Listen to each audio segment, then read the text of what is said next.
বাংলা এট 5 নিয়ে আমি সব্যসাচী আপনাদের সঙ্গে। বিধানসভা থেকেও বাংলার বঞ্চনা নিয়ে সুর চড়ালেন মুখ্যমন্ত্রী মমতা বন্দ্যোপাধ্যায়। আবারও জানালেন নীতি আয়োগের বৈঠকে তাকে 5 মিনিটের বেশি বলতে দেওয়াই হয়নি। এই নিয়ে বিধানসভায় নিন্দা প্রস্তাব পাশ হয়েছে। মিথ্যাচার করছেন মুখ্যমন্ত্রী অভিযোগ তুলে বিধানসভা থেকে ওয়াকআউট করলো বিজেপি। কেউ যায়নি, বয়কট করেছিল। আমি ভেবেছিলাম গিয়ে সবার কথা বলবো। 3-4 মিনিটে যা পেরেছি ওইটুকু বলেছি। অল বিজেপি রুল স্টেটকে যেভাবে কনসিডার করা হয়েছে এবং যারা ওদের অ্যালিজ, আমাদের আপত্তি নেই যদি কাউকে বেশি টাকা দেয়। তুমি তোমার বেলায় 20 মিনিট, তোমাদের বেলায় স্পেশাল প্যাকেজ, স্পেশাল প্রিভিলেজ, আর অন্যদের বেলায় শূন্য। তাই আমি বয়কট করে ঠিক করেছি। বাংলার মানুষের সম্মান আমি মাথা নত করতে দিইনি। যে দাবি দাওয়া রাখবেন ভেবেছিলেন, রাখা হয়নি, সময় দেওয়া হয়নি। বৈঠকে অপমানিত হয়ে বেরিয়ে এসেছিলেন বলে দাবি ছিল মমতা বন্দ্যোপাধ্যায়ের। তা নিয়েছিল রাজনৈতিক তরজাও। এবার আজ বিধানসভায় নীতি আয়োগের বৈঠকে রাজ্যের মুখ্যমন্ত্রীর সঙ্গে যে ব্যবহার করা হয়েছিল তা নিয়ে মানস ভূঁইয়ার তরফে নিন্দা প্রস্তাব আনা হয় বিধানসভায়। টাকা না পাওয়ার জন্য তিনি বলবেন না, তার মাইক্রোফোন বন্ধ করে দেওয়া হবে। তিনি প্রতিবাদ করে বেরিয়ে এসছেন। বিরোধী বিজেপি কি বলছে?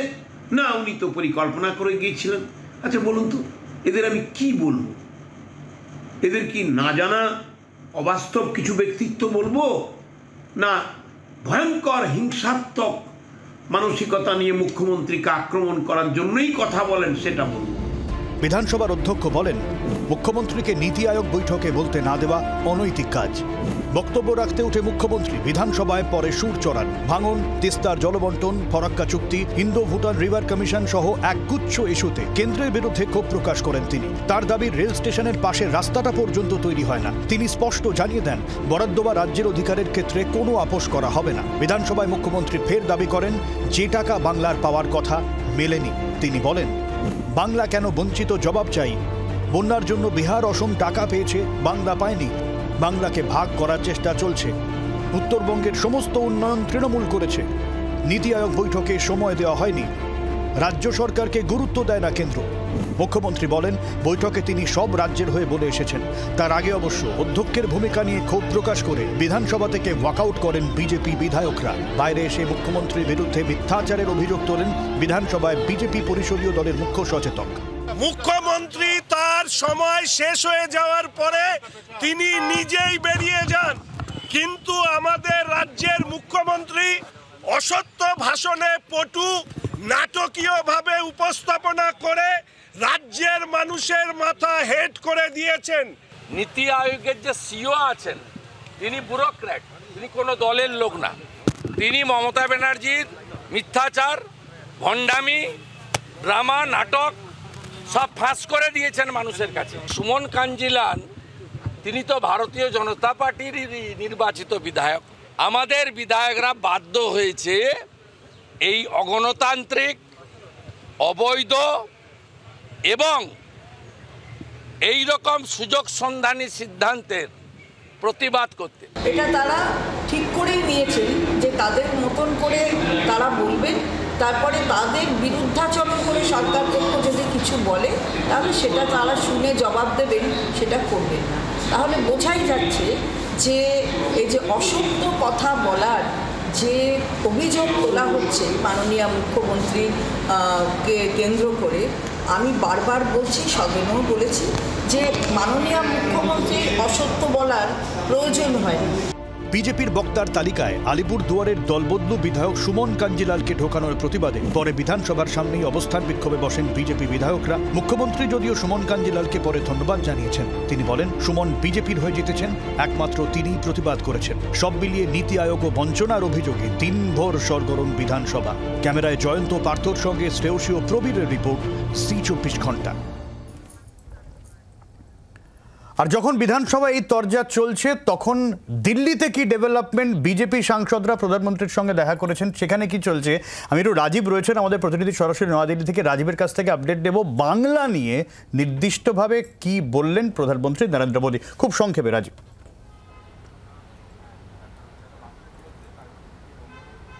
দেখো, প্রধানমন্ত্রী নরেন্দ্র মোদীর সঙ্গে আজকে বঙ্গ বিজেপির সাংসদরা দেখা করেছেন, লোকসভার সাংসদরা। প্রধানমন্ত্রী নরেন্দ্র মোদী তাদের বলেছেন যে বাংলায় এবার লোকসভা নির্বাচনের যে ফল সামনে এসেছে সেটি সামগ্রিকভাবে বাংলার মানুষের যে মত প্রকাশের অধিকার এবং যে মত প্রকাশ হয়েছে তার থেকে একেবারে প্রতিফলিত হয়নি, কোথাও না কোথাও তার মধ্যে খাদ থেকে গিয়েছে, এমন মন্তব্য প্রধানমন্ত্রী করেছেন। পাশাপাশি তিনি বলেছেন যে বাংলা নিয়ে যদি আলাদা করে কোনো প্রকল্পের কথা থাকে, যদি কোনো পরিকল্পনা থাকে, তাহলে সাংসদরা এবং তাদের নিজেদের এলাকার এবং সামগ্রিকভাবে বাংলার কোনো পরিকল্পনার কথা থাকে তারা প্রধানমন্ত্রীর দপ্তরে জমা দিতে পারবেন। যখন তৃণমূল কংগ্রেস বাংলার বঞ্চনা নিয়ে সরব হচ্ছে সংসদের ভেতরে, সংসদের বাইরে এবং সর্বত্র, তখন আজকে বিজেপি সাংসদদের সঙ্গে প্রধানমন্ত্রী নরেন্দ্র মোদীর বৈঠক এবং সেই বৈঠকে প্রধানমন্ত্রীর এই মন্তব্য অত্যন্ত গুরুত্বপূর্ণ বলে মনে করছে রাজনৈতিক মহল। প্রধানমন্ত্রী নরেন্দ্র মোদী এও বলেছেন যে বাংলায় জনসংযোগ বাড়াতে হবে এবং সাংসদরা তারা জানাবেন বাংলার মানুষকে যে কেন্দ্র সরকার রাজ্যের উন্নয়নের জন্য সর্বতোভাবে তৈরি রয়েছে, সব রকমভাবে সহযোগিতা করবে, কেন্দ্র রাজ্যের পাশে রয়েছে। এই বক্তব্য অত্যন্ত গুরুত্বপূর্ণ এমন একটা সময়ে যখন কিনা বঞ্চনার কথা বলা হচ্ছে, তখন প্রধানমন্ত্রী নরেন্দ্র মোদী তিনি তার দলের সাংসদদের ডেকে এই মন্তব্য করছেন। এটিই কিন্তু আজকের একেবারে গুরুত্বপূর্ণ খবর। কয়েকদিন আগে আমরা দেখেছি সুকান্ত মজুমদার তিনি গিয়েছিলেন প্রধানমন্ত্রীর কাছে, তিনি প্রধানমন্ত্রী দপ্তর থেকে বেরিয়ে এসে উত্তরবঙ্গকে আলাদা করে উত্তর পূর্ব ভারতের যে উন্নয়ন প্রকল্প রয়েছে তার মধ্যে ঢোকানোর কথা বলেছিলেন। তারপরে একাধিক বিজেপি সাংসদ বঙ্গভঙ্গের কথা বলেছেন। আর সেই আবহেই আজকের এই বৈঠক যথেষ্ট গুরুত্বপূর্ণ বলে মনে করছে রাজনৈতিক মহলের একাংশ। অনেক ধন্যবাদ রাজীব। আমাদের সঙ্গে যারা রয়েছেন আলোচনা একটু আপনাদের সঙ্গে আলাপ করি। আমাদের সঙ্গে পার্থপ্রতিম রায় রয়েছেন তৃণমূল কংগ্রেসের, আমার সঙ্গে শতরূপদী রয়েছেন বিজেপির, আমাদের সঙ্গে শক্তি মৈত্র রয়েছেন কংগ্রেসের এবং রাজনৈতিক বিশ্লেষক মহানন্দা কাঞ্জিলাল রয়েছেন আমাদের সঙ্গে। আমি শুরুতে শতরূপদীর কাছে যাব। প্রধানমন্ত্রী যে বৈঠক করলেন তিনি আশ্বাস দিলেন দলীয় সাংসদদের যে বাংলা বিজেপির হবেই, এবং সাংসদদের নির্দিষ্ট করে বললেন যে তাদের এলাকায় কোনো প্রকল্প যদি থাকে বা কিছু থাকে তার কাছে সরাসরি জানাতে। তাই তো এতদিন কি হচ্ছিল? মমতা বন্দ্যোপাধ্যায় বারবার বলে আসছেন কেন্দ্রীয় বঞ্চনা, রাজ্যের জন্য এই পাওয়া যাচ্ছে না, এখানে এখানে বরাদ্দ পাওয়া যাচ্ছে না, ভোটের ইস্যু হয়ে গেল। এখন গিয়ে প্রধানমন্ত্রী বলছেন যে সাংসদরা কি প্রকল্প চাই তাকে জানাতে। এতদিন কি করছিলেন আপনাদের প্রধানমন্ত্রী? আমাদের প্রধানমন্ত্রী নয়, প্রথমত বলি দেশের প্রধানমন্ত্রী। সব্যসাচী এটা নতুন নয়। আপনারা মুখ্যমন্ত্রীর ক্ষেত্রে এই কথা বলে থাকেন। আমি তো বলি আমার মুখ্যমন্ত্রী নয়, কারণ আমি ইলেকশন, আমি ভোট দিইনি। Coming back to the point, মাননীয় প্রধানমন্ত্রী এই প্রথমবার নয়, মাননীয় প্রধানমন্ত্রী প্রত্যেকবার উনি সবসময় পশ্চিমবঙ্গের জন্য হাত বাড়িয়ে দিয়েছেন, সমস্ত রাজ্যের জন্য যেমন উনি দেন। উনি সমস্ত সময়, মানে আমরা বরঞ্চ বিরক্ত হয়ে যাই, উনি সমস্ত সময় মমতা ব্যানার্জির প্রশংসাই করেন। এবং সবচেয়ে বড় কথা হচ্ছে যতবার ডিজাস্টার এখানে হয়েছে, তোমার মনে থাকবে আমফানের সময় প্রধানমন্ত্রী এসে এখানে বসেছিলেন, মানে করেন, হ্যাঁ সবসময় সবসময় করেন। উনি এও বলেছেন কোনো একটা ইন্টারভিউতে বলেছেন যে মমতা ব্যানার্জির সঙ্গে সম্পর্ক কর্ডিয়াল, ইনফ্যাক্ট ওদের প্রত্যেকেরই। রাজনাথ সিং তো অত্যন্ত স্নেহ করেন। তা সত্ত্বেও, মানে আমি এটা বলছি এই কারণে যে এই রকম ব্যবহার কেন্দ্র সরকার থেকে পাওয়া সত্ত্বেও মমতা ব্যানার্জি এবং তার ভাইপো কনস্ট্যান্টলি এমন বিহেভ করেন যেন একেবারে বঞ্চিত হয় পশ্চিমবঙ্গকে লাথি মেরে দেশের বাইরে। কেন? আমার পক্ষে পশ্চিমবঙ্গের মুখ্যমন্ত্রী মাথায় ঢোকা সম্ভব নয়। রাজ্যের মুখ্যমন্ত্রী এত বড় মিথ্যে কথা বলবেন যে বাংলা বঞ্চনা করে? একবার নয় সব্যসাচী, লাগাতার মুখ্যমন্ত্রী মিথ্যে কথা বলে। She is a compulsive liar. সমস্ত সময় তুমি বলো, আজকে মাথা ফেটে যাওয়া থেকে পা ভাঙা থেকে আরম্ভ করে এগুলো যদি আমি ডিসকাউন্ট দিয়ে দিই, উনি সমস্ত সময় বলে যাচ্ছেন কেন্দ্রীয় বঞ্চনা। অথচ আমরা, অভিষেক ব্যানার্জি তো বারবার হোয়াইট পেপার চায়, নয় উনি হোয়াইট পেপার পড়তে জানেন না, নয়তো ওনার শিক্ষাগত লেভেলে সেই যোগ্যতা নেই যে পড়ে শুনবে। একদম নয়।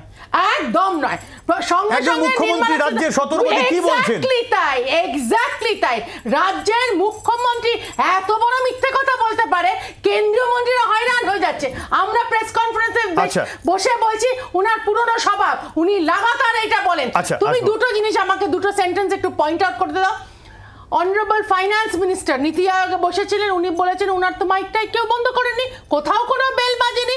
আমি ছেড়ে দিলাম, তোমরা তো মনে করো, তোমরা মনে না করো, তৃণমূল মনে করে যে ফাইন্যান্স মিনিস্টার বায়াসড। নীতি আয়োগের যিনি chairman, he is not a minister. উনি কোনো পার্টিতে বিলং করেন না। He is a civil officer, উনি আইএএস অফিসার, উনি নীতি আয়োগের চেয়ারম্যান। উনি তো হয়রান হয়ে প্রেস কনফারেন্সে বলছেন কোথাও তো কোনো বেল বাজেনি, পরপর হ্যাঁ একটা সামনে ক্লক থাকে তোমার কটা মিনিট বাকি আছে, উনি বললেন যে আমি আর বলবো না বলে উনি চলে গেলেন, যেরকম সম্ভব উনি থেকে গাড়ি আসবো পার্থদা। আসলে প্রথমে শতরূপাদিকে বলবো যে একটু ভাষা সংযত করা উচিত মুখ্যমন্ত্রী সম্পর্কে বলার কথা বলার ক্ষেত্রে। তিনি যেভাবে বলার চেষ্টা করছেন মুখ্যমন্ত্রীকে দিদি ঝগড়া যদি করতে চাও তাহলে ঝগড়াই করবো, ডিবেটে আসার কোনো প্রয়োজন নেই, চলে ঝগড়াই করি চলুন। কথাটা শুনুন, আপনার কথা ধৈর্য ধরে শুনেছি, অনেক কটু কথা বলেছেন তারপরে কোনো রিয়াকশন দেয়নি। আমার বলার সময় অন্তত পক্ষে এই ধৈর্যটা রাখবেন, আমার কথাটা শোনার চেষ্টা করবেন। আমরা যেটা বলতে চাই যে বিরোধীদের কিভাবে কণ্ঠরোধ করা হয়েছে এটা আমরা বারে বারে দেখেছি। সংসদে বিরোধীদের বহু সাংসদের মাইক বন্ধ করে দেওয়ার নজির আমরা 17 লোকসভাতে দেখেছি। আমরা দেখেছি 17 লোকসভার শেষের দিকে গুরুত্বপূর্ণ বিল পাস করার জন্য কিভাবে মরিয়া ছিল 153 জন সাংসদকে এক লপ্তে বিরোধীদেরকে সাসপেন্ড করা হয়েছে। তো স্বাভাবিকভাবে এই সরকারের যে কোনো উইংস যেখানে প্রধানমন্ত্রী বসে রয়েছেন বা অন্যান্যরা, সেখানে বিরোধী কণ্ঠস্বর যারা বলবার চেষ্টা করবে বঞ্চনার কথা, যারা বলবার চেষ্টা করবে অন্যায়ের কথা, তাদের মাইক বন্ধ করে দেওয়া হবে। এটা একটা প্র্যাকটিসে পরিণত হয়েছে। নীতি আয়োগের বৈঠকে এমনটাই ঘটেছে বলে আমাদের স্থির বিশ্বাস। মাননীয় মুখ্যমন্ত্রী মমতা বন্দ্যোপাধ্যায় খানিকটা বলতে পেরেছেন কিন্তু সবটা বলতে পারেননি, তার আগে তার মাইক বন্ধ করে দেওয়া হয়েছে, অন্য অনেকজনকে বেশি বলার সুযোগ দেওয়া হয়েছে। এই যে ডিসক্রিপেন্সিটা করেছে সেটা তিনি প্রতিবাদ করেছেন এবং তিনি বেরিয়ে আসছেন। আজকে বলা হচ্ছে ব্যুরোক্রাটরা নাকি তারা কোনো পার্টির নন। হ্যাঁ, আমরা জানি ব্যুরোক্রাটরা পার্টির নন। আমরা দেখেছি এই বাংলার ব্যুরোক্র্যাটদের কিভাবে বিজেপি আক্রমণ করে তৃণমূল কংগ্রেসকে দাগিয়ে তৃণমূল মুখী বলে বা তৃণমূলী বলে দাগিয়ে দিচ্ছে। সেক্ষেত্রে ব্যুরোক্র্যাটরা নিরপেক্ষ নন, কেন্দ্রের সমস্ত ব্যুরোক্র্যাট নিরপেক্ষ বলে আমাদেরকে এমন ভাবনা একটা সামনে রাখা হচ্ছে যে আমরা কিছুই বুঝতে পারছি না। আসলে বিরোধীদের কণ্ঠস্বর বার করে বন্ধ করা হচ্ছে এবং একই সঙ্গে বিজেপি বিরোধী যে রাজ্যগুলো আছে সেই রাজ্যগুলোতে এবারের বাজেটে বঞ্চনা করা হয়েছে, চরম বঞ্চনা করা হচ্ছে এবং দুর্ভাগ্য বাংলা থেকে নির্বাচিত সাংসদরা সেটা নিয়ে উচ্চবাচ্য করছে না। তাদের কেন্দ্রের প্রভুদের কাছে তারাও বাংলার বিরোধিতা করছে। পার্থদা, আমি আসবো পার্থদা, এই আলোচনাতে ফিরবো। তবে একটা গুরুত্বপূর্ণ খবর সামনে আসছে। মুখ্যমন্ত্রীর বাংলাদেশ নিয়ে মন্তব্যের জের বাংলাদেশ ডেপুটি হাই কমিশনে শুভেন্দু অধিকারী দলীয় বিধায়কদের নিয়ে হাই কমিশনে বিরোধী দলনেতা, পুলিশ বাধা দেয় বিরোধী দলনেতাকে এবং তারপরে পুলিশের সঙ্গে তুমুল তর্কাতর্কি শুভেন্দু অধিকারী। শ্রেয়সী রয়েছেন আমাদের সঙ্গে, সরাসরি চলে যাবো শ্রেয়সীর কাছে। কি আপডেট শ্রেয়সী? নিয়ে যাচ্ছেন ভেতরে সেই ছবি আমার একেবারে দেখো, এই মুহূর্তে কিন্তু বাংলাদেশ ডেপুটি হাই কমিশনের যিনি আধিকারিক রয়েছেন তিনি কিন্তু ভেতরে নিয়ে গেলেন, যেটা তুমুল একটা পরিস্থিতি তৈরি হয়েছিল, উত্তেজনা পরিস্থিতি তৈরি হয়েছিল, যেখানে দেখা গেছিল যে সেক্ষেত্রে শুভেন্দু অধিকারী তিনি 20 জন বিধায়ককে নিয়ে বিজেপি এমএলএতে নিয়ে তিনি বাংলাদেশ ডেপুটি হাই কমিশনে আসেন এবং সেখানে এসে তিনি দেখা করার জন্য প্রোগ্রাম ছিল এবং সেক্ষেত্রে তার যেটা বক্তব্য হচ্ছে 5টার সময় তাদের অ্যাপয়েন্টমেন্ট ছিল, কিন্তু সেই অ্যাপয়েন্টমেন্টে অনুযায়ী তারা আজকে এসেছিলেন ডেপুটি হাই কমিশনের সঙ্গে দেখা করতে।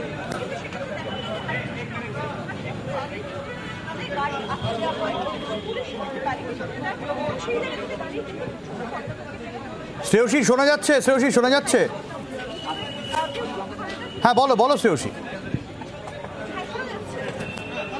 ডেপুটি হাই কমিশনের অফিস, এখানে 144 ধারা রয়েছে, এখানে এইভাবে এতজন মিলে ঢোকা যাবে না। সেক্ষেত্রে শুভেন্দু অধিকারী তিনি বলেন যে তার কাছে পারমিশন রয়েছে, অ্যাপয়েন্টমেন্ট রয়েছে, 5টার সময় তাকে ঢুকতে দেওয়া হোক, কেন এইভাবে ব্যারিকেড করে রাখা হয়েছে। এবং তখন কিন্তু সেক্ষেত্রে নির্দিষ্ট হয়ে পুলিশের সঙ্গে রীতিমতো তর্কাতর্কি হয়। অগ্নিমিত্র পাল সহ অন্যান্য যারা বিজেপি এমএলএরা তার সঙ্গে এসেছিলেন তারা সেই সময় রীতিমতো ব্যারিকেড সরানোর চেষ্টা করেন এবং ব্যারিকেড সরিয়ে ভেতরে ঢোকার চেষ্টা করেন এবং সামগ্রিকভাবে গোটা এলাকাতে কিন্তু রীতিমতো উত্তেজনা তৈরি হয়। এবং তারপরে দেখা যায় যে সেক্ষেত্রে বাংলাদেশ ডেপুটি হাই কমিশনের অফিস থেকে নির্দিষ্টভাবে একজন ব্যক্তি আসেন এবং তারপরে তারা কিন্তু তাদেরকে নিয়ে এই মুহূর্তে ভেতরে ঢুকেছেন। অর্থাৎ এই মুহূর্তে শুভেন্দু অধিকারীর নেতৃত্বে বিজেপি পরিষদীয় দলের 20 জন সদস্য অর্থাৎ 20 জন বিধায়ক তারা কিন্তু এই মুহূর্তে ভেতরে রয়েছেন এবং ভেতরে কিন্তু তারা এই মুহূর্তে দেখা করতে গিয়েছেন। কিন্তু এই ধোঁকাকে ঘিরে যে পরিস্থিতি তৈরি হলো তাতে কিন্তু তুমুল উত্তেজনা তৈরি হয়েছিল এই বাংলাদেশ ডেপুটি হাই কমিশন অফিসের ঠিক সামনে এলাকাটাতে। একদমই একদমই একদমই। এবং শ্রেয়সী, আমি একটু জানতে চাইবো যে পুলিশের তরফ থেকে কি বলা হয়, যেহেতু 144 ধারা এই 20 জন বিধায়কদের নিয়ে ঢোকা যাবে না, এই বিষয়টা? দেখো, তোমাকে যেটা জানিয়ে রাখি যে এক্ষেত্রে পুলিশের তরফ থেকে যে বিষয়টা, আর গাড়ি যখন এসে পৌঁছায় সেই সময় পুলিশের তরফ থেকে যে বিষয়টা তাকে বলা হয় যে এটা 144 ধারা রয়েছে, 144 সেই জন্য কিন্তু 144 ধারা রয়েছে এখানে, এবং যেহেতু 144 ধারা রয়েছে সেই জন্য কিন্তু কার্যত এইভাবে ঢোকা যাবে না সেটা কিন্তু তারা বলেন। এবং সেই জায়গা থেকে দাঁড়িয়ে কিন্তু যেহেতু শুভেন্দু অধিকারীর সঙ্গে আরো অনেক বিজেপি বিধায়করা এসেছিলেন, ফলে বলা হয় যে এইভাবে কিন্তু ঢুকতে পারবেন না। এবং সেই জায়গা থেকে দাঁড়িয়ে কিন্তু তখন রীতিমতো তর্ক শুরু হয়ে যায়। তিনি বলেন যে বক্তব্য ছিল যে এক্ষেত্রে তার কাছে নির্দিষ্ট যে পারমিশন রয়েছে এবং সেই পারমিশন থাকার জন্য তিনি কিন্তু ভেতরে ঢুকতে পারেন, এমনটাই কিন্তু তিনি বলেন। এবং সেই ক্ষেত্রে তিনি পারমিশন যে লেটার, সেই লেটারও তিনি দেখান। সেক্ষেত্রে কর্তব্যরত যারা পুলিশ আধিকারিক ছিলেন তাদের সামনে সেই পারমিশন লেটার তিনি দেখান। এবং শেষ পর্যন্ত যেটা তৈরি হয় সেক্ষেত্রে পুলিশের পক্ষ থেকে বলা হয় যে না, তারা যতক্ষণ না কথা বলবেন ততক্ষণ পর্যন্ত কিন্তু তারা সেক্ষেত্রে পারমিশন দেবেন না। আমি তোমাকে সেই জায়গাটা দেখাই। এটা হচ্ছে বাংলাদেশ, এই মুহূর্তে বাংলাদেশ যে ডেপুটি হাই কমিশনের অফিস, সেই অফিসের মধ্যে এই মুহূর্তে কিন্তু শুভেন্দু অধিকারী তিনি রয়েছেন এবং বিজেপির অন্যান্য এমএলএরা যারা তার সঙ্গে এসেছেন এই মুহূর্তে দেখা করতে বাংলাদেশ ডেপুটি হাই কমিশনের সঙ্গে, তারাও কিন্তু এই মুহূর্তে ভেতরে ঢুকেছেন। মূলত মমতা বন্দ্যোপাধ্যায়ের যে বক্তব্য, সেই বক্তব্যের পরিপ্রেক্ষিতে আমরা জানি এক্ষেত্রে নির্দিষ্টভাবে বাংলাদেশ সরকারের পক্ষ থেকে একটা প্রতিক্রিয়া পাওয়া গিয়েছিল এবং তারই পরিপ্রেক্ষিতে কিন্তু কার্যত এই মুহূর্তে বাংলাদেশ সরকারের পাশে থাকার একটা নির্দিষ্ট বার্তা নিয়েই কিন্তু কার্যত এই মুহূর্তে এখানে এসেছেন শুভেন্দু অধিকারী সহ অন্যান্য যারা মোট 20 জন বিজেপি এমএলএ তারা এসেছেন এই মুহূর্তে। কিন্তু সেই এখানে ঢোকার আগে কিন্তু কার্যত যে পরিস্থিতি তৈরি হয়েছিল সেই পরিস্থিতিতে কিন্তু রীতিমতো উত্তেজনা পরিস্থিতি তৈরি হয়েছিল এই মুহূর্তে বাংলাদেশ ডেপুটি হাই কমিশনের সামনে যে রাস্তাটা রয়েছে সেই রাস্তাতে। অনেক ধন্যবাদ শ্রেয়সী। অর্থাৎ আবার নতুন করে এক বিতর্ক উস্কে উঠল। তবে আমরা নীতি আয়োগ এবং বাংলার বরাদ্দ বঞ্চনা নিয়ে আলোচনায় ছিলাম, আলোচনায় থাকবো। একটা বিরতির পর ফিরে আসছি, সঙ্গে থাকুন।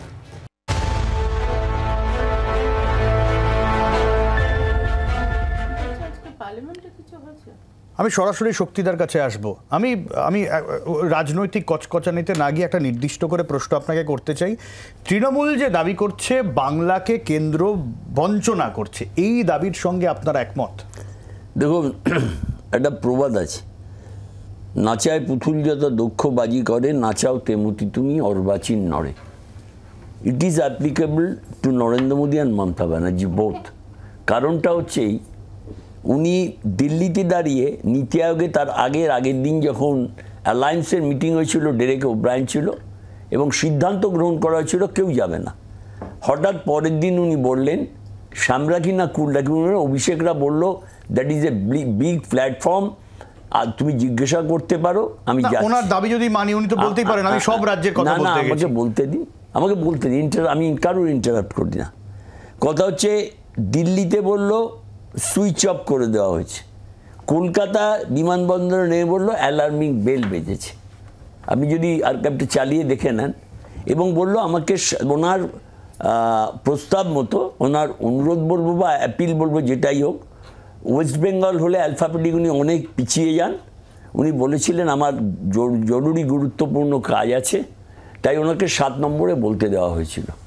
উনি পরবর্তীকালে বলছেন যে এই 7 মিনিট কয়েক সেকেন্ড হয়ে গেছে, যেখানে ছত্তিশগড়কে, যেখানে গোয়াকে, যেখানে আসামকে, যেখানে অন্ধ্রপ্রদেশকে অনেক বেশি বলবার সুযোগ দেওয়া হয়েছে, সেখানে আমাকে 7 মিনিট বলে ওয়াকআউট করলেন। এটা একদম একটা ফ্রেম স্টোরি। দেখুন, আমি একটা কথা, মানে এক্ষেত্রে আপনি শতরূপাদির সঙ্গে একমত? না, শতরূপাদির সঙ্গে একমত, আমাকে বলতে দিন।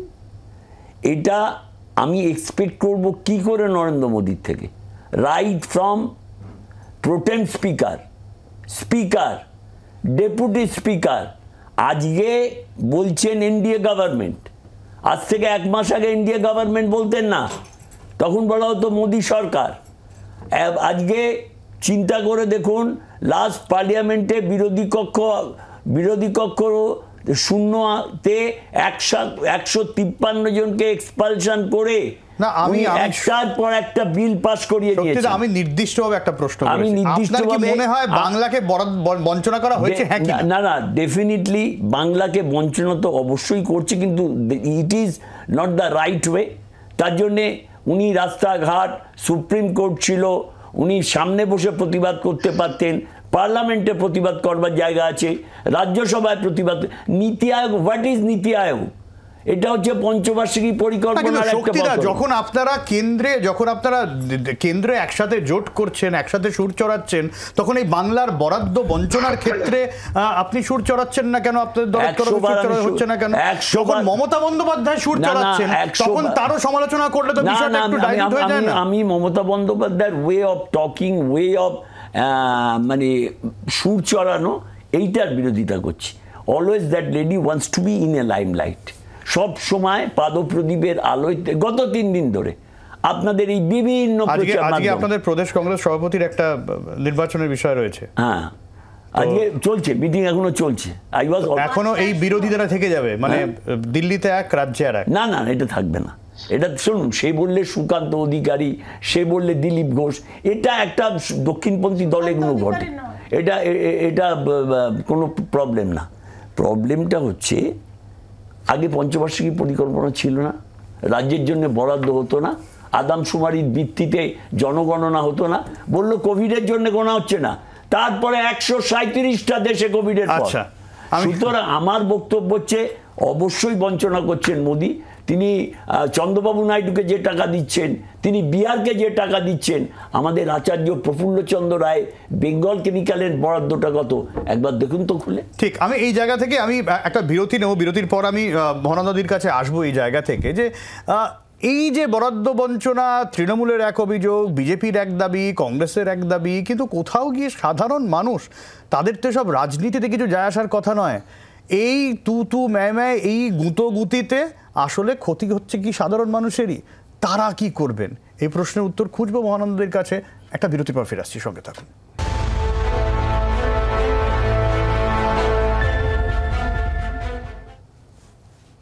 আমি সরাসরি মহানন্দের কাছে। মহানন্দি, আজকে মমতা বন্দ্যোপাধ্যায় বিধানসভা দাঁড়িয়ে বেশ কিছু অভিযোগ করেছেন। সেখানে তিনি বলছেন যে না জানিয়ে নির্দিষ্টভাবে রং করে দেওয়া হচ্ছে, রং না মিললে টাকা দেওয়া হচ্ছে না, কোনো প্রকল্পে প্রধানমন্ত্রীর মুখ না থাকলে টাকা দেওয়া হচ্ছে না। মানে বিষয়টা এরকম দাঁড়াচ্ছে, মানে মা 2 ছেলে, এক ছেলে খরচা করছে আর এক ছেলে ক্রেডিট দিচ্ছে বলে রাগ, সে বলেছে আমার নাম যদি, এবার আর এক ছেলে বলছে আমার নাম বলা না হলে আমি টাকা দেবো না। মানে ভাগের মা পয়সা পাচ্ছে না, মা না খেয়ে মরছে, সেদিকে কারোর হুঁশ নেই। এবং এই কার নাম কি, বৃত্তান্ত, কে দুর্নীতি করেছে, তার দুর্নীতির সাজা কি আমরা কেউই জানি না, কিন্তু টাকা আসছে না। মহানন্দাদি, দেখো, রাজনীতি আর অর্থনীতিকে সাপোর্ট দেওয়া এই একটা দেশ, কিন্তু যদি সেক্ষেত্রে আমরা দেখতে পাই যে শুধু রাজনীতিটাই বড় হয়ে ওঠে এবং শাসক এবং বিরোধী দলের মধ্যে আজকে মানুষের হারিয়ে যায়, আরো খুব না মহানন্দাদি, একটু আপনার অডিওর সমস্যা হচ্ছে, কিন্তু আপনি যেটা বলতে চাইছেন যে যদি রাজনীতিটাই মুখ্য হয়ে ওঠে তাহলে আর মানুষের কাজ হবে কি করে। আমি এই জায়গাতেই আসবো পার্থ। তাহলে তো যদি সাধারণ মানুষ এই প্রশ্ন তোলে দুজনের কাছে, আপনাদের দুজনের কাছে, বিজেপি এবং তৃণমূল দুজনের কাছে, আপনাদের কাছে রাজনীতিটাই বড় হলো? দেখুন, আমি আমার এই প্রসঙ্গে বলার আগে একটা বিষয় বলে রাখি যে কিভাবে মোদী সরকার সবকিছুকে নিয়ন্ত্রণ করতে চাইছে। আজকে পার্লামেন্টে সাংবাদিকদেরকে রেস্ট্রিক্টেড করা হচ্ছে, তাদের মকর গেটের সামনে আসতে দেওয়া হচ্ছে না, তারা ইন্টারাকশন করতে পারছে না বিভিন্ন সাংসদদের সঙ্গে। এটাও কিন্তু দুর্ভাগ্যজনক। আমরা যেটা বলতে চাই যে রাজনীতি নিশ্চিতভাবে রাজনৈতিক পরিসরে রাজনৈতিক থাকবে, কিন্তু উন্নয়নের ক্ষেত্রে কেন রাজনীতি হবে? বাংলার ক্ষেত্রে বঞ্চনা একটা রাজনীতির প্রতিফলন। কিন্তু আবার পার্থদা, বিজেপি বলছে উন্নয়নের ক্ষেত্রে কেন দুর্নীতি হবে? এটাও তো প্রশ্ন আছে। না, দুর্নীতি হলে দুর্নীতির বিরুদ্ধে আইনানুগ ব্যবস্থা গ্রহণ করুক, তাদের হাতে ইডি, সিবিআই থেকে সমস্ত এজেন্সি আছে, আপনাদের হাতেও পুলিশ আছে, আমরা কাউকে আড়াল করব না। আমরা তো বলছি যে এতবার করে বিভিন্ন এজেন্সি এলো, তারা 100 দিনের কাজ বা অন্যান্য কাজে যে ভুল ত্রুটিগুলো পেয়েছে সেগুলো যতটা সম্ভব পশ্চিমবঙ্গ সরকারের এর থেকে সংশোধন করা হয়েছে। তারপরও জোর করে টাকা, দুর্নীতি যে হয়েছে আপনারাও মেনেছেন, আপনারা ব্যবস্থা নিয়েছেন? না, কয়েকটি জায়গায় তারা আইডেন্টিফাই করেছে, আমরাও যে যে জায়গায় আপনারাও আইডেন্টিফাই করেছিলেন, নিশ্চিতভাবে আইডেন্টিফাই করা হয়েছে সেই জায়গায়। তারপর কি হলো? কিন্তু তারপরে সেগুলো কিন্তু যথেষ্ট ব্যবস্থাপনা গ্রহণ করা হচ্ছে অ্যাকর্ডিং টু ল।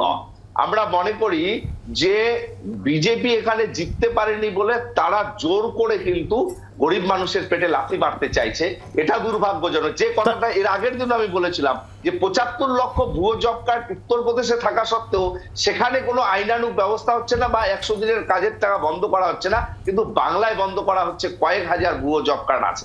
আমি মহানন্দের কাছে আসবো পার্থ, আসবো মহানন্দ। যে রাজনীতিটা যদি শুধুই মাত্র দলাদলিতে পরিণত হয়, যেরকম সুকুমার রায়ের একটা কথা ছিল না, মজার কবিতা, যে আমরা ভালো লক্ষ্মী সবাই, তোমরা ভারী বিশ্রী, তোমরা খাবে নিমের পাচন, আমরা খাবো বেশি। মানে রাজনীতিটা এই জায়গায় যেন চলে না, আসল তো মানুষের উন্নয়ন। সেই জন্যই তো জনপ্রতিনিধিদের মানুষ নির্বাচন করে পাঠায় তারা পার্লামেন্টে বলতে। আর নীতি আয়োগের ব্যাপারে বলি, নীতি আয়োগ প্ল্যানিং কমিশন থেকে হয়েছে, দুটো পার্থক্য আছে। প্ল্যানিং কমিশন কিন্তু প্রজেক্ট ওয়াইজ টাকা অ্যালট করতে পারতো, নীতি আয়োগের সে ক্ষমতা নেই। এবং কেন তৈরি হয়েছে নীতি আয়োগ এটাও কিন্তু খুব পরিষ্কার নয়। এই নিবে এটা শুধুই অ্যাডভাইজারি, কিন্তু রাজ্যের কথা কেন নীতি আয়োগে মানুষ বলবে না? আমি জানি না কোনো কোনো রাজনৈতিক দল নীতি আয়োগে যেতে আপত্তি করছে, এটার কোনো মানে আমি কারণ আমি ঠিক খুঁজে পাই। রাজ্যের কথা অবশ্যই বলতে পারেন, মুখ্যমন্ত্রী বলতে পারেন, নির্বাচিত প্রতিনিধিরা বলতে পারেন, এবং রাজ্যের উন্নয়নের জন্য তো বলতেন। এবং আরেকটা কথা, সেটা হচ্ছে মনরেগা, আবাস যোজনা, নিজেনি সবই কিন্তু যৌথভাবে চলে। কেন্দ্র টাকা দেয় একটা পোর্শন, রাজ্য টাকা দেয়, কিন্তু আসল ভুক্তভোগী হচ্ছে সাধারণ মানুষ। আমরা বেকারদের যুবক চাকরি তৈরি করে দিতে পারছি না, তারা একটা পভার্টি এলিভিয়েশন প্রোগ্রাম মনরেগার উপর ভরসা করে জীবন কাটায়, তাদের সংসার চলে ওই টাকায়, সেই টাকা কি করে আটকানো যায়? এটার কোনো যুক্তি নেই।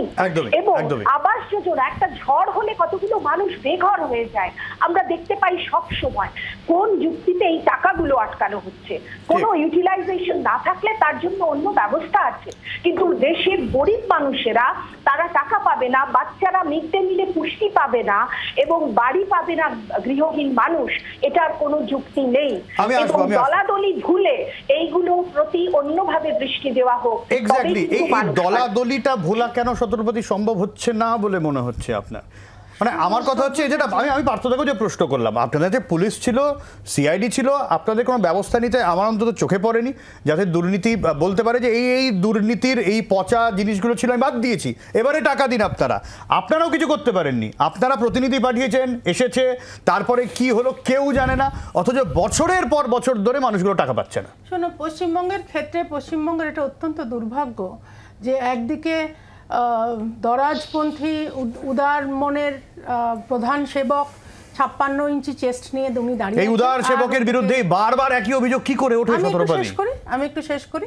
এবং অন্যদিকে বসে আছেন স্বভাবসিদ্ধ মিথ্যাবাদী একজন মুখ্যমন্ত্রী, যিনি মানুষের কাজের থেকে উনি নিজের ইগো, নিজের লাইমলাইটে থাকবেন কি করে, নিজের জায়গাটা অদ্ভুতভাবে একই অভিযোগ ছত্রপতি নরেন্দ্র মোদীর বিরুদ্ধেও বিরোধীরা তোলে। বিরোধীরা কি তুলছে তা তুমি তো আমায় জিজ্ঞেস করছো, আমি তো বিরোধীদের কথা বলবো না, আমি আমাদের পারসেপশনটা আমি ছত্রপতি আমি মানুষের কথা জানতে চাইছি। আমি মানুষের কথাই বলছি, না মমতা বন্দ্যোপাধ্যায় না নরেন্দ্র মোদী, মানুষের কথাই বলছি।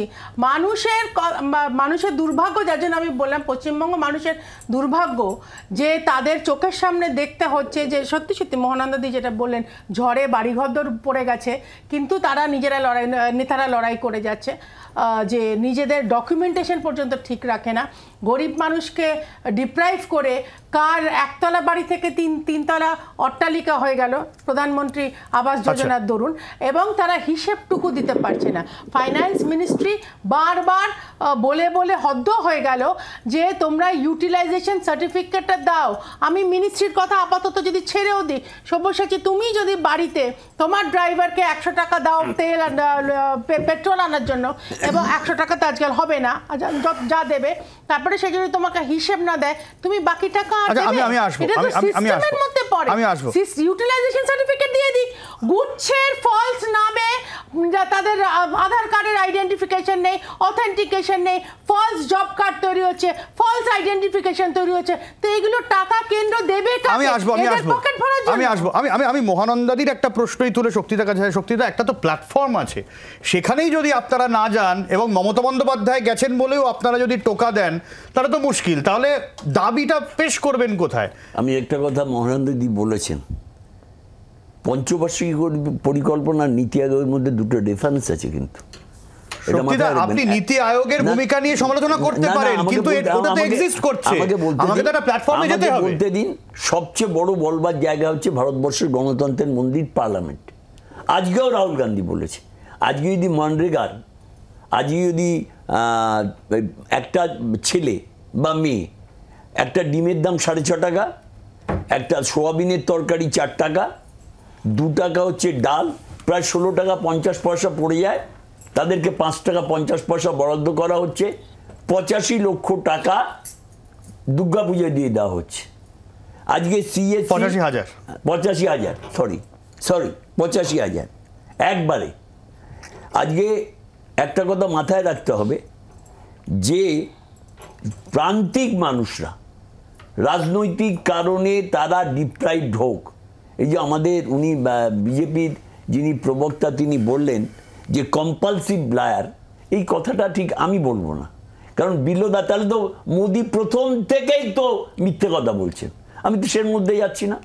আমি বলছি ডেফিনেটলি আজকে প্রাকৃতিক বিপর্যয়, মানে বিষয়টা শক্তিতে এরকম হচ্ছে, আপনারা বলছেন নরেন্দ্র মোদী মিথ্যে কথা বলেন, আপনারা বলছেন মমতা বন্দ্যোপাধ্যায় মিথ্যে কথা বলেন, মানে এই ওর গায়ে কাদা ছোড়াছুড়ি করছে, কিন্তু আপনারা কেউই এইটা বলছেন না যে সাধারণ মানুষের টাকাটা দিতে হবে, তার জন্য আপনারা কি করেছেন, কংগ্রেস কি করেছে?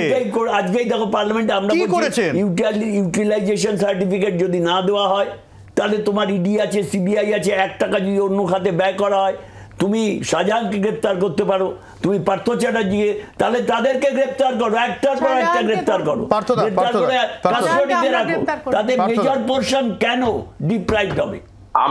আমরা খুব সহজ সরল যে উপলব্ধিটা করেছি যে বাংলাকে দীর্ঘদিন থেকে টার্গেট করেছে বিজেপি এখানে ক্ষমতায় আসবার জন্য, কিন্তু বাংলার মানুষ তাদেরকে প্রত্যাখ্যান করেছে বলেই তারা ঘুরপথে বাংলাকে বিভিন্নভাবে হ্যাকেল করতে চাইছে, হ্যারাসমেন্ট করতে চাইছে। নিশ্চিতভাবে সেই জায়গার প্রেক্ষিতে দাঁড়িয়ে বাংলার প্রতি সামগ্রিকভাবে বঞ্চনা, আজকে বাংলাকে একটা অন্য খাতে আবার নতুন করে বইয়ে দেওয়ার চেষ্টা, যে বাংলাকে টুকরো টুকরো করো। আজকে ওদের বিভিন্ন সাংসদ নেতারা কেউ বলছে উত্তরবঙ্গ, কেউ বলছে আমি একটু থামাবো, আমি একটু শঙ্কর ঘোষের একটা বক্তব্য আমি শোনাতে চাইবো। বিধানসভা থেকে বেরিয়ে বয়কট করে তিনি কতগুলো হিসেব দিয়েছেন, রাজ্য এবং কেন্দ্রের প্রাপ্তির একটা হিসেব দিয়েছে, আমি একটু বক্তব্যটা চালাতে বলবো। এই রাজ্যের নিজস্ব আয় হচ্ছে 87,000 কোটি টাকা, আর এই রাজ্য স্যালারি, পেনশন আর ইন্টারেস্ট দিতে ব্যয় করে 1,13,000 কোটি টাকা, যেখানে ভারত সরকার এই বছরও আমাদের এই রাজ্যকে প্রায় 1,56,000 কোটি টাকার উপরে ব্যয় বরাদ্দ করেছে। এই রাজ্য যেখানে কেন্দ্রীয় প্রকল্প, ফিনান্স কমিশন, মার্কেট লোনের উপরে চলে, আমাদের মুখ্যমন্ত্রী এই সত্যটুকু মানুষের সামনে আসতে দিতে চান না।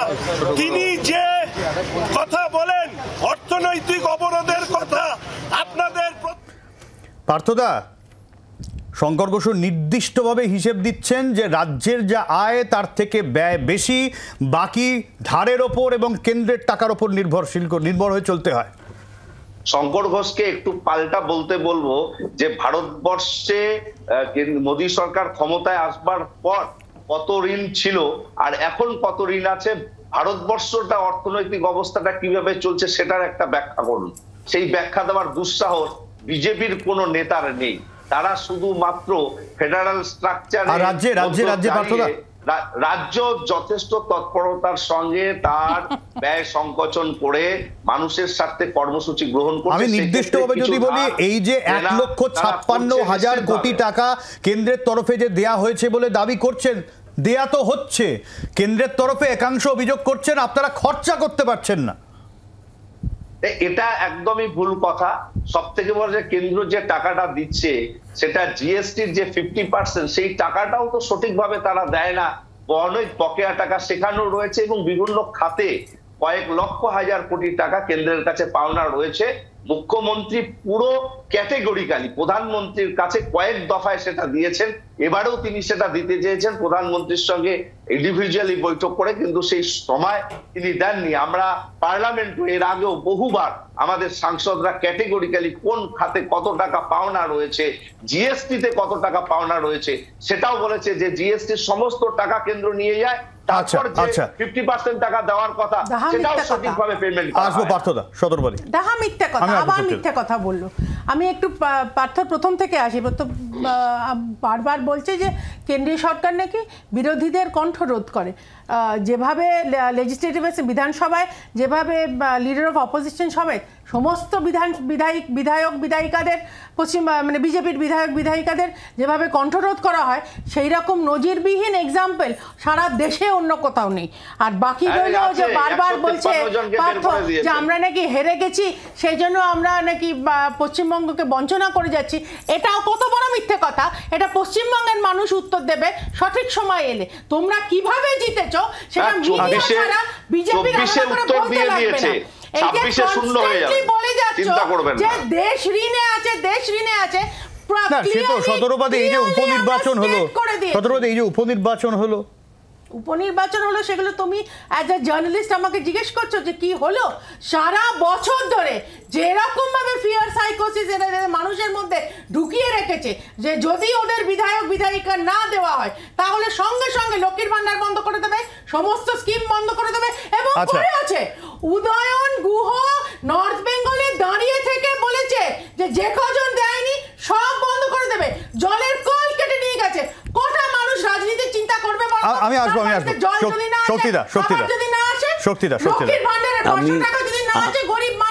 আমি আবার বলি, এই আমাদের আজকের এই বিতর্ক সভা তো হাজার হাজার মানুষ দেখছে।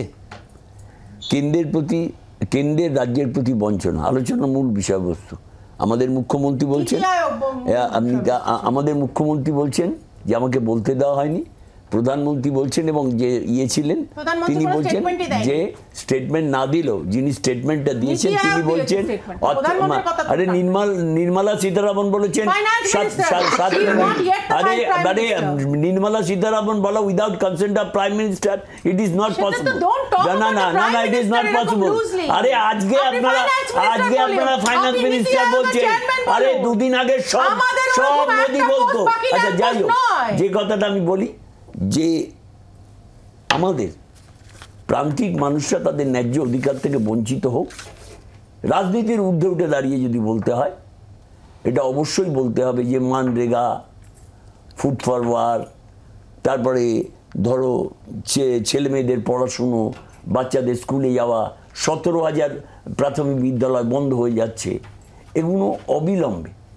আজকে মুখ্যমন্ত্রী যেমন আজকে 20 জন নিয়ে ডেলিগেটস কেন যাবে? ডেলিগেটস কখনো কেউ 20 জন নিয়ে যায়? আমরা ডেলিগেটস দেখিনি। Definitely he has got every authority two represent a speech in front of honourable যার কাছেও, সেখানে 20 জনকে আমাদের ঢুকতে দিতে হবে। তাহলে পলিটিক্সটা কে করছে? আমি আবার বলছি, তুমি যেটা আমাকে ক্যাটাগরিক্যালি প্রশ্ন করেছো মানরেগা নিয়ে, এবার আমার বক্তব্য হচ্ছে এতে মানে আপনি বলছেন বিজেপি তৃণমূল দুজনেই রাজনীতি করছে, মাঝখানে ফেসে যাচ্ছেন মানুষরা। প্রান্তিক মানুষ যাদের পাওয়া উচিত, আরে ভাই যদি চুরি করে তাকে আইডেন্টিফাই করে তাকে চার্জশিট দিয়ে তাকে অ্যারেস্ট করে জেলে ঢুকিয়ে দাও। আমি মহানন্দাদি আপনার কাছে আসবো এবং এই প্রশ্নটা রেখে একটা বিরতির সময় হয়ে গেছে, বিরতির পরে আসবো যে সত্যি কি কেন্দ্র যদি একেবারে সাহায্য না করতো, কোনো এই ইকোনমিক ব্লকেটের কথা বলা হচ্ছে, তাহলে রাজ্যের যা আয় এই পরিস্থিতিতে সত্যি কি গোটা বিষয়টা চালিয়ে নিয়ে যাওয়া সম্ভব হতো? এই প্রশ্ন নিয়ে আমি মহানন্দাদের কাছে আসবো। একটা ছোট্ট বিরতির পর ফিরে আসছি এবং আপনাদের কাছে বক্তব্য রেখেছিলাম নীতি আয়োগ বৈঠকে আদৌ রাজ্যকে গুরুত্ব দেওয়া হয় কিনা, আপনারা কি বলছেন সেটাও দেখাবো বিরতির পর। সঙ্গে থাকুন।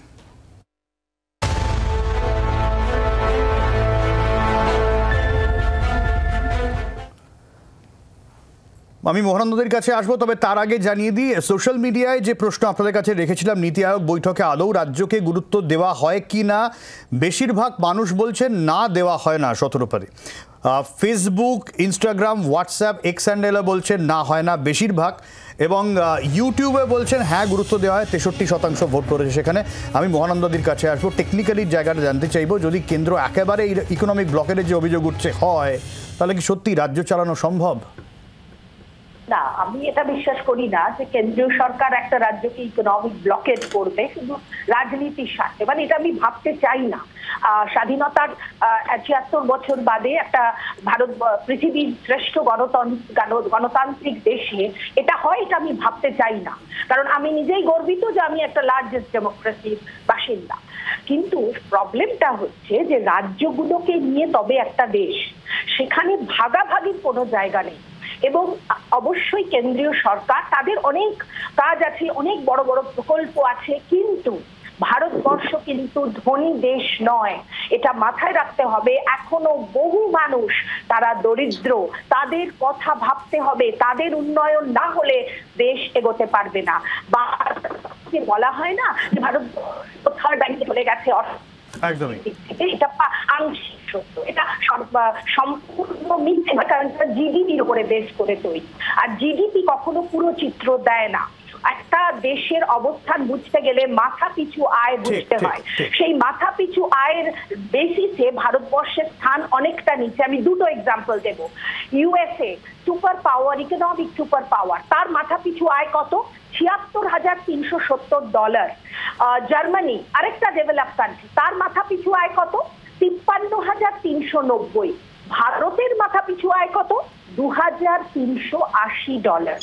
কাজে এটা দেখলেই বোঝা যাবে যে ভারতবর্ষের অর্থনৈতিক অবস্থাটা কোন জায়গায়। আমি এই জায়গা থেকে আমার সময় একদম কম, মহানন্দা আপনাকে থামাতেই হচ্ছে। আমি আমার হাতে আর 2 মিনিট সময় আছে মহানন্দাদি, 2 মিনিট সময় আছে। আমি প্রত্যেকের বাকি কাছে 30 সেকেন্ড করে একটাই প্রশ্নের উত্তর চাইছি।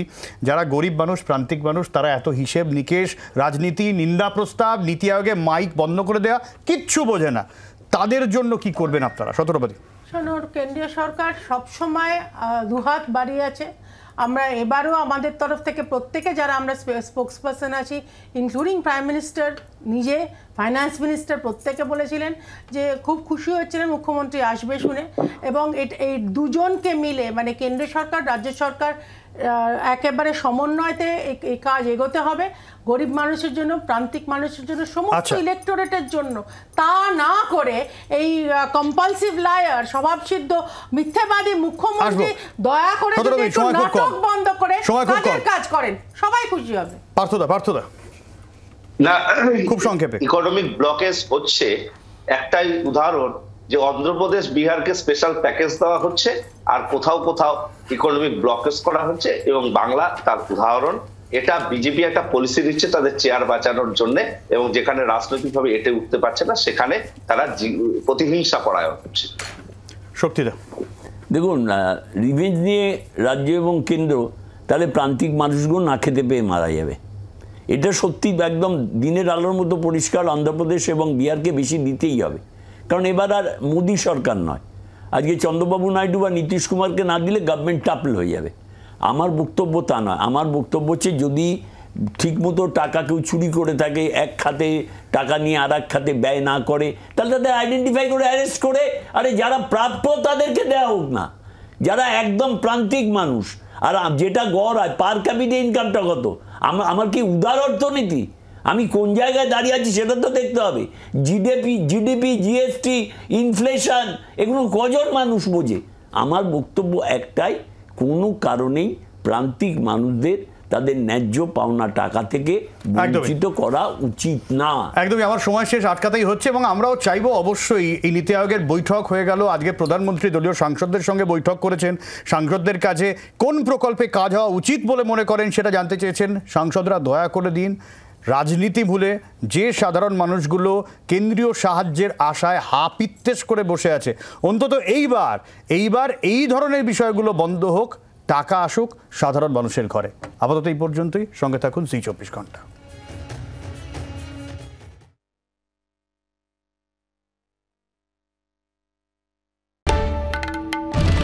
বাংলার আওয়াজ, বাঙালির আবেগ, জি 24 ঘন্টা।